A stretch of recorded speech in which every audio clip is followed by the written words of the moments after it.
The flight that changed everything. I had always loved the quiet serenity of my property. Nestled on the edge of the county, my land was more than just soil and trees. It was decades of my family's sweat, memories, and dreams. The rolling hills, the small creek that wound its way through the pasture, and the old oak tree at the heart of the property, everything about it was irreplaceable. And I had fought tooth and nail to keep it safe from greedy developers, nosy neighbors, and especially the HOA, which had a notorious reputation for overstepping boundaries. It all began on a Tuesday morning. I had booked a flight to visit my sister across the country. It was supposed to be a short escape, a few days away from the stress of property maintenance and HOA headaches.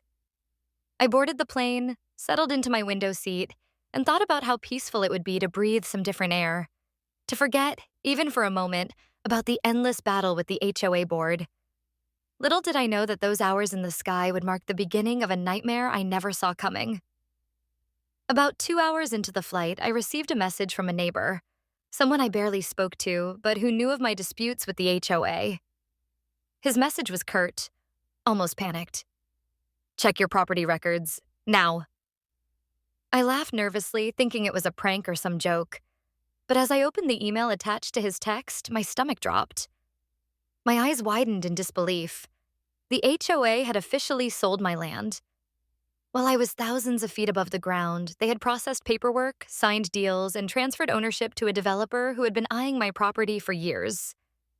I reread the documents. Surely it was a mistake. Maybe some clerical error?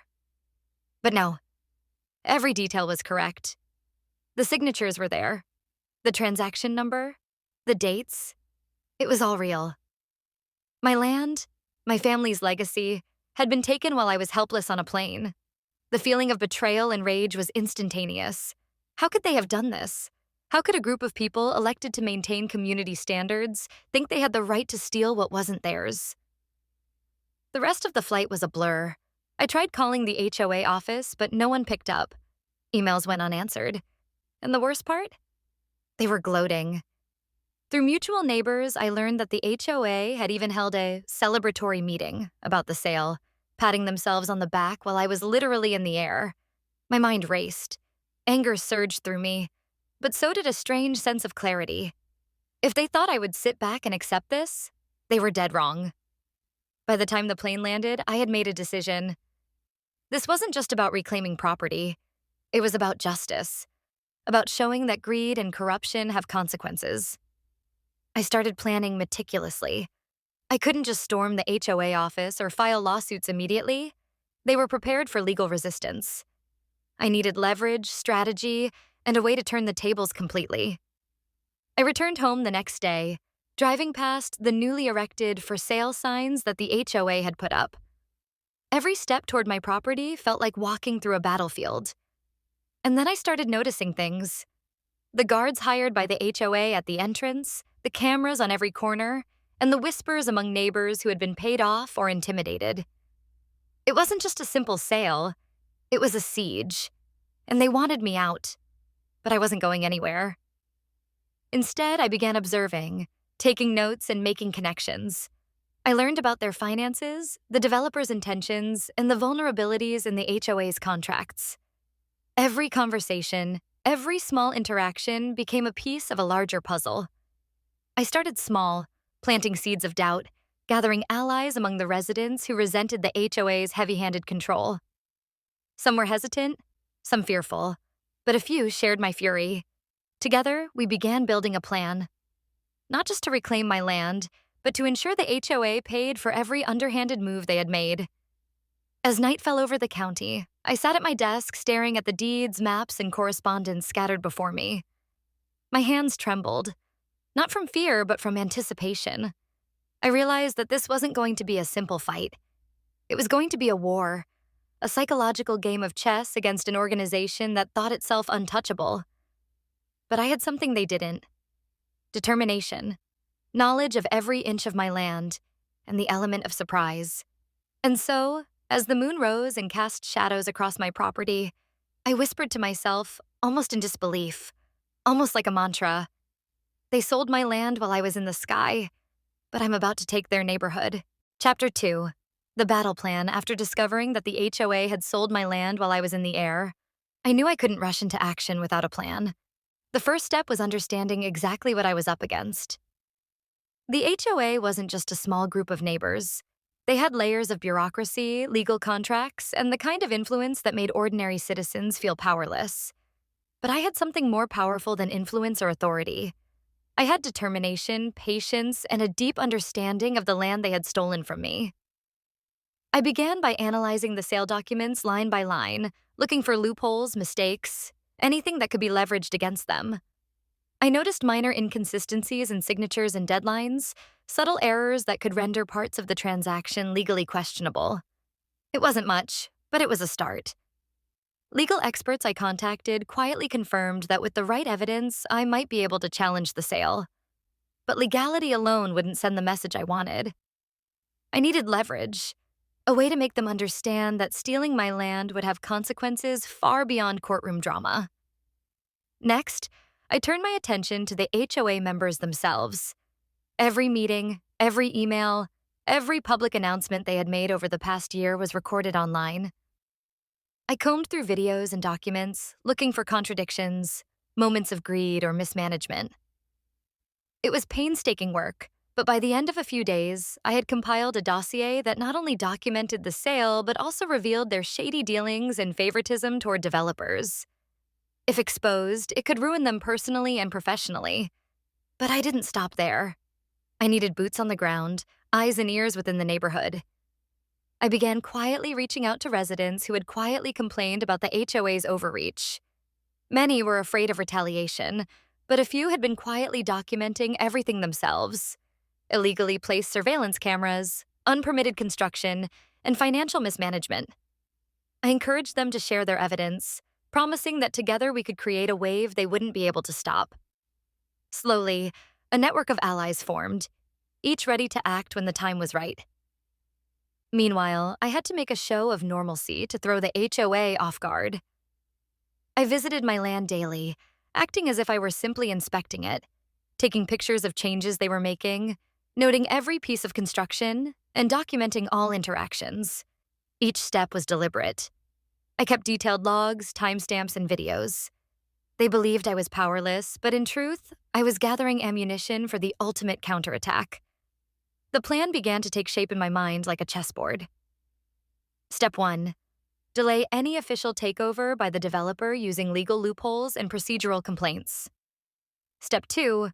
Leverage the evidence from neighbors to threaten exposure of the HOA's corruption. Step 3. Regain physical control of my land while creating consequences so severe that the HOA would regret ever touching it.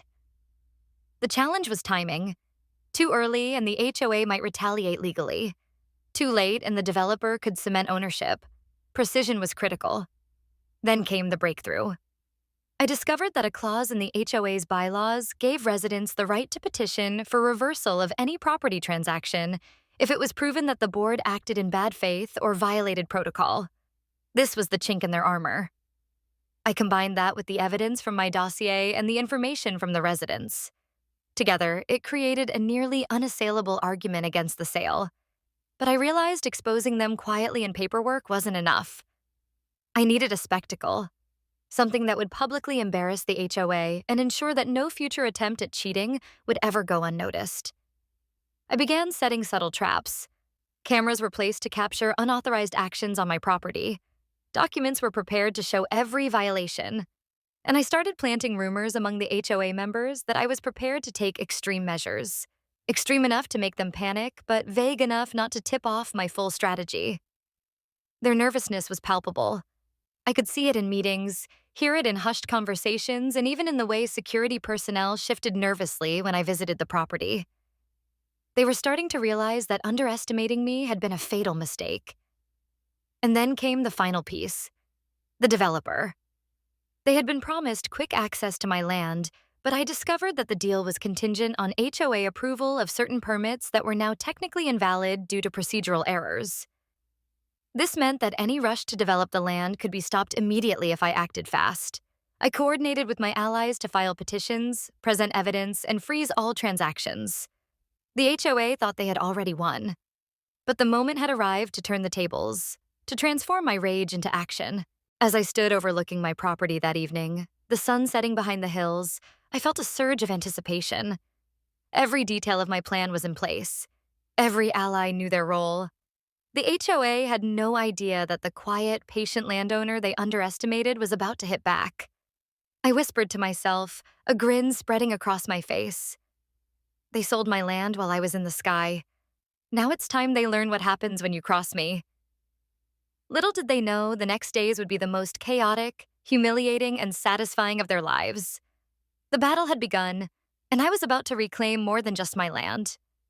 I was about to reclaim justice, Chapter 3, taking back everything. The morning of the showdown arrived like the calm before a storm. I had spent weeks meticulously planning every detail, coordinating with allies, documenting every HOA misstep, and preparing legal and practical leverage to reclaim my land. Now, it was time to act. I woke before dawn, feeling a mix of anticipation and adrenaline. Today would determine whether the months of planning, the sleepless nights, and the frustration of betrayal would finally pay off, or if the HOA would continue to think they were untouchable. I began by sending a series of urgent notices to the HOA, highlighting procedural violations, legal discrepancies in the sale, and evidence of mismanagement and corruption. Every email, every attachment was designed to make them sweat. I didn't just want their attention. I wanted panic to set in. The board members scrambled, calling lawyers, trying to find ways to stop me. Meanwhile, I activated my network of neighbors who began documenting every move the HOA made. Cameras, photos, and first-hand reports. They were as ready as I was to see justice served. The developer, who had been counting on a smooth acquisition, received notice that all permits were temporarily invalid due to the HOA's procedural errors. Their excitement turned to frustration, and suddenly, the deal that had seemed inevitable was collapsing. The tension in the neighborhood was palpable. Security guards patrolled nervously. Cameras recorded the wrong moments, and the HOA began realizing they had underestimated someone who was far more patient and determined than they imagined. I decided it was time for a physical presence. I arrived at the property with my allies quietly but confidently. Each of us had a role.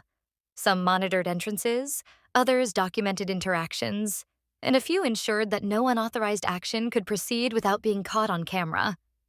The HOA board members arrived shortly after, attempting to assert control as they always had, but this time their authority was being challenged at every turn.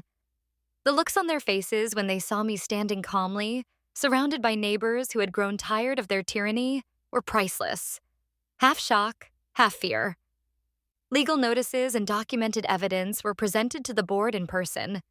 Every irregularity, every procedural error, and every violation was laid bare in a way that couldn't be ignored.